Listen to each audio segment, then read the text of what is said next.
Assalamualaikum warahmatullahi wabarakatuh. Selamat pagi anak-anak.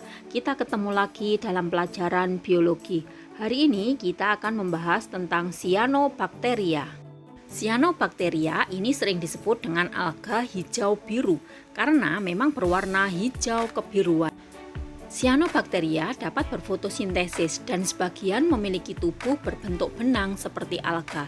Tetapi alga hijau biru ini bukan alga sebenarnya karena bersifat prokariotik atau belum mempunyai membran inti, sedangkan alga bersifat eukariotik atau sudah mempunyai membran inti. Alga hijau biru memiliki afinitas seperti bakteri sehingga disebut dengan cyanobacteria.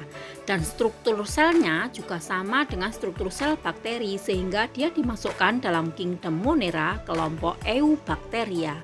Adapun ciri-ciri dari cyanobacteria antara lain yang pertama bersifat uniseluler atau bersel satu, dan ada juga yang bersifat multiseluler atau bersel banyak. Yang uniseluler biasanya berbentuk bulat, hidupnya ada yang soliter, ada juga yang berkoloni. Sedangkan yang multiseluler biasanya berbentuk filamen atau benang. Yang kedua bersifat prokariotik, artinya belum mempunyai membran inti. Dinding selnya tersusun atas peptida, hemiselulosa, dan selulosa, kadang-kadang berlendir. Mengandung pigmen biru kehijauan yaitu klorofil berwarna hijau dan beberapa karotenoid yaitu vicocyanin berwarna biru dan phycoerythrin atau berwarna merah. Kemudian bersifat autotrof, jadi sudah bisa membuat makanan sendiri dengan cara berfotosintesis. Yang keenam, tidak mempunyai flagel seperti pada bakteri, tapi dia bergerak dengan cara meluncur. Berbeda dengan bakteri pada umumnya yang bersifat uniseluler atau sel tunggal, bentuk dari cyanobacteria ada bermacam-macam. Yang pertama ada yang berbentuk bulat, merupakan cyanobacteria uniseluler, ada yang hidup secara soliter, ada juga yang berkoloni. Cyanobacteria yang berbentuk bulat soliter contohnya adalah Crococcus, sedangkan cyanobacteria yang berbentuk bulat berkoloni contohnya adalah Gleocapsa.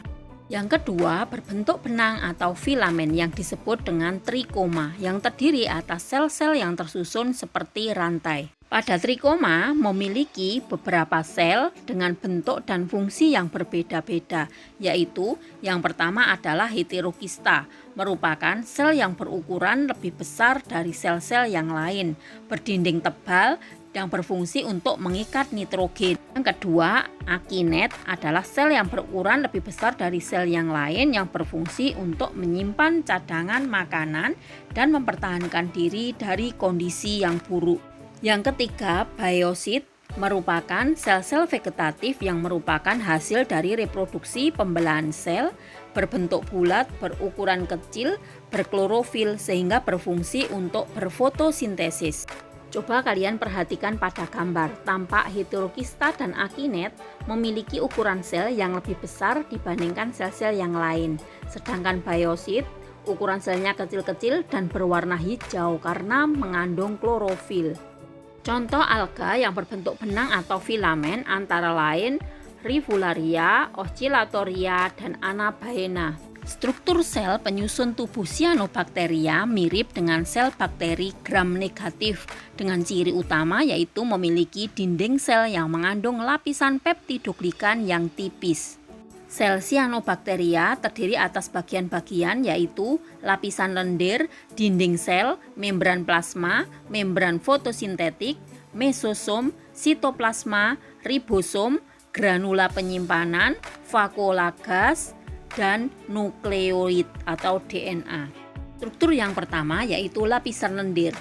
Lapisan lendir ini menyelimuti dinding sel dan berfungsi untuk membantu pergerakan meluncur pada cyanobacteria. Yang kedua adalah dinding sel yang mengandung lapisan peptidoglikan yang tipis yang berfungsi untuk memberi bentuk dan untuk melindungi isi sel. Yang ketiga, membran sel bersifat selektif permeabel yang berfungsi untuk mengatur pertukaran zat. Yang keempat, membran tilakoid merupakan pelipatan membran plasma ke arah dalam yang berfungsi untuk berfungsi fotosintesis. Yang kelima, mesosom merupakan penonjolan membran ke dalam sitoplasma yang berfungsi untuk menghasilkan energi. Keenam, sitoplasma merupakan larutan koloid yang terdiri atas protein, lemak, gula, mineral, dan enzim, di mana di dalamnya terdapat ribosom, granula penyimpanan, vakuola gas, nukleoid. Ribosom berfungsi untuk sintesis protein. Granula penyimpanan berfungsi untuk menyimpan cadangan makanan. Vakuola gas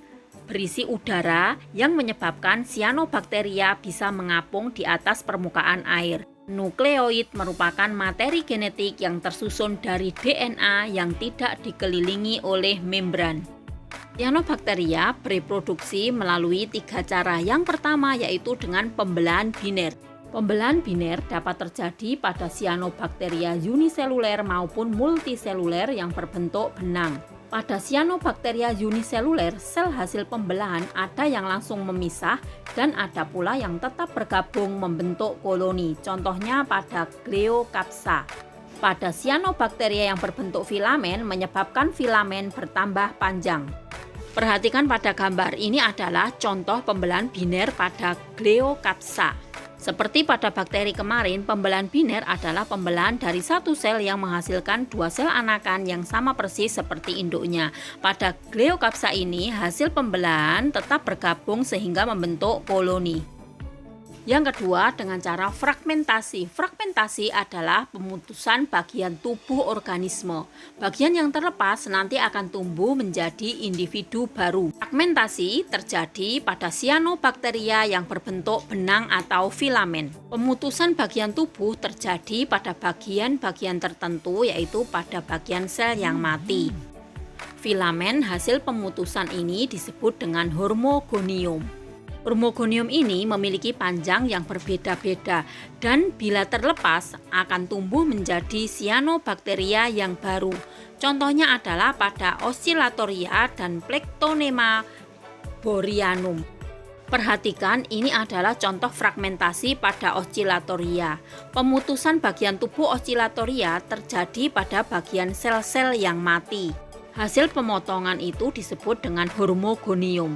Hormogonium nanti akan terlepas dan akan tumbuh menjadi cyanobacteria yang baru. Yang ketiga, dengan pembentukan endospora. Pembentukan endospora ini terjadi bila kondisi lingkungan kurang menguntungkan. Sel yang mengandung endospora disebut dengan akinet. Akinet berasal dari sel vegetatif yang berukuran lebih besar dari sel-sel yang lain karena mengandung cadangan makanan dan mempunyai dinding yang tebal. Dinding yang tebal ini berfungsi untuk melindungi diri dari kondisi yang kurang menguntungkan tadi, misalnya kondisi kekeringan. Bila kondisi sudah membaik, maka endospora akan tumbuh menjadi cyanobacteria yang baru. Contohnya adalah pada Anabaena dan Nostoc. Perhatikan pada gambar, ini adalah pembentukan endospora pada Anabaena. Akinet terlihat selnya lebih besar dibandingkan dengan sel-sel yang lain karena untuk menyimpan cadangan makanan. Dinding tebal untuk melindungi dari kondisi yang kurang menguntungkan. Akinet ini bisa bertahan hingga beberapa tahun. Jika kondisi lingkungan sudah menguntungkan, maka endospora yang tersimpan di dalam akinet akan tumbuh menjadi cyanobacteria yang baru. Sekarang kita bahas peranan cyanobacteria. Yang pertama, peranan yang menguntungkan. Cyanobacteria bersel satu berperan sebagai vegetasi perintis, di mana dia memulai kehidupan di suatu tempat yang makhluk hidup yang lain tidak bisa hidup di tempat tersebut. Yang kedua, beberapa cyanobacteria yang berfilamen dapat mengikat nitrogen bebas di atmosfer sehingga dapat menyuburkan tanah. Contohnya antara lain Anabaena asolae yang bersimbiosis dengan Azolla pinnata atau tumbuhan paku air, Anabaena cicadanae yang bersimbiosis pada akar tanaman pakis haji atau Cycas rumpii, dan Nostoc commune. Yang ketiga, spirulina merupakan salah satu cyanobacteria yang mengandung senyawa karbohidrat dan kandungan protein yang tinggi sehingga dapat dimanfaatkan sebagai suplemen makanan. Contohnya adalah untuk pembuatan PST atau protein sel tunggal dan juga untuk pembuatan kosmetik. Sedangkan peranan yang merugikan antara lain cyanobacteria yang menempel pada tembok atau bangunan, maka dapat menyebabkan keretakan atau pelapukan sehingga bisa merusak bangunan tersebut. Beberapa spesies dari cyanobacteria dapat memproduksi racun yang dapat membunuh ikan dan organisme laut lainnya. Kemudian beberapa cyanobacteria juga dapat menyebabkan blooming di permukaan air, sehingga dapat menghalangi masuknya udara dan cahaya matahari ke dalam perairan. Kemudian yang keempat, dapat menyebabkan tanah dan bebatuan menjadi licin. Nah, anak-anak, untuk hari ini sampai di sini dulu. Terima kasih. Wassalamualaikum warahmatullahi wabarakatuh.